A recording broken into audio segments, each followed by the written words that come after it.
बात करते हैं वॉक ओवर नहीं देगी सपा, कांग्रेस बदल पाएगी अमेठी की हवा। ये सवाल इसलिए खड़ा है कि अखिलेश का 80 सीट पर चुनाव लड़ने का ऐलान कांग्रेस को बुरी तरीके से चुभ गया है। अब कांग्रेस ने सपा पर हमला बोलते हुए चुनाव में दो हाथ करने की चुनौती दे दी है। आपको बताया कि समाजवादी पार्टी ने 1999 के बाद कभी भी अमेठी में अपना उम्मीदवार नहीं उतारा है। ऐसे में अगर सपा चुनाव लड़ती है तो ये 2 दशक बाद होगा जब कांग्रेस के सामने सपा का उम्मीदवार होगा।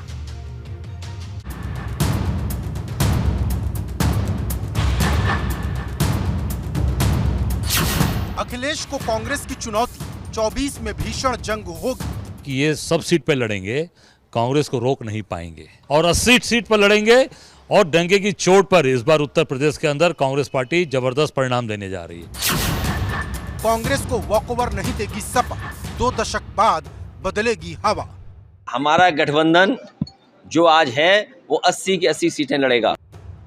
जब से अखिलेश यादव ने अमेठी की धरती से यूपी की सभी 80 सीट पर चुनाव लड़ने की बात कही, तब से कांग्रेस और समाजवादी पार्टी के बीच सियासी तनाव बढ़ गया है और अब कांग्रेस ने अखिलेश पर पलटवार करते हुए 2024 में 2 हाथ करने की बात कह दी है।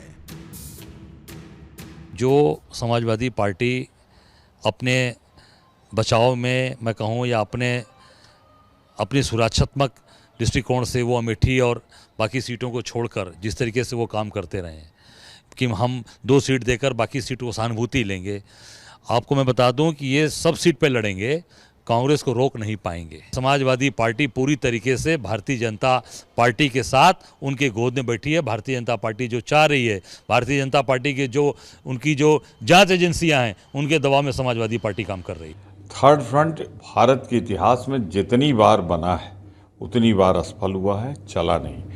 पर गठबंधन की सरकारें 5 साल यूपीए 1 चली, 5 साल यूपीए 2 चली कांग्रेस के साथ और इस देश के कार्यकाल का स्वर्णिम काल कहलाया।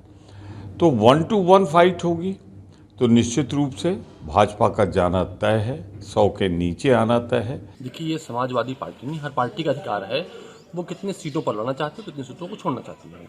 जहाँ तक अमेठी के दलिता सवाल, निश्चित रूप से जब से भारतीय जनता पार्टी की सांसद जीती हैं, अमेठी में जो राहुल गांधी जी ने विकास के नए आयाम खड़े किए थे वो कहीं न कहीं पिछड़ता नजर आ रहा है। जिनको अखिलेश यादव जी ने सदन में कहा था कि भारतीय जनता पार्टी मेरे पीछे 2 लोग खड़ा करके बुलाती है, वो लोग अमेठी के बारे में समाजवादी पार्टी को सही जानकारी न देते।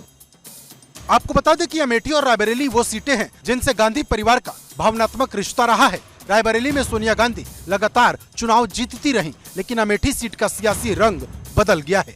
2019 के चुनाव में राहुल गांधी को स्मृति ईरानी ने शिकस्त देकर गांधी परिवार के अभेद दुर्ग माने जाने वाले अमेठी में भगवा फहरा दिया था। लेकिन अब 2 दशक तक कांग्रेस को वॉकओवर देने वाली समाजवादी पार्टी ने जिस तरह से 2024 के चुनाव में अमेठी की पिच पर 2 हाथ करने की चुनौती दी, उससे कांग्रेस की बेचैनी बढ़ गई है। क्योंकि अमेठी और रायबरेली में जहां कांग्रेस का ग्राफ गिरा है, सपा का ग्राफ बढ़ा है। क्योंकि जब पिछले हफ्ते अखिलेश अमेठी पहुंचे थे तब उन्होंने जितना निशाना भाजपा पर साधा था उतना ही कांग्रेस पर तंज कसते नजर आए थे।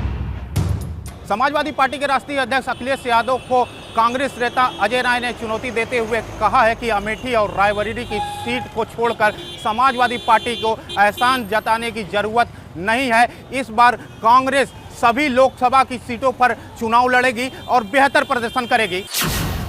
दरअसल समाजवादी पार्टी ने 1999 के बाद से कभी भी अमेठी में अपना प्रत्याशी नहीं उतारा। ऐसे में अगर सपा चुनाव लड़ती है तो 2 दशक बाद होगा जब कांग्रेस के सामने सपा का प्रत्याशी होगा।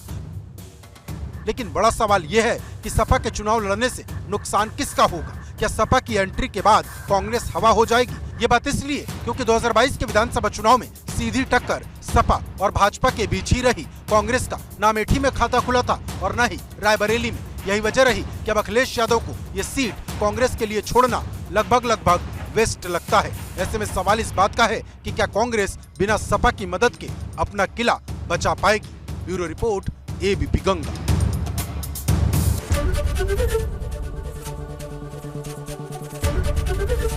एबीपी गंगा, खबर आपकी, जुबान आपकी।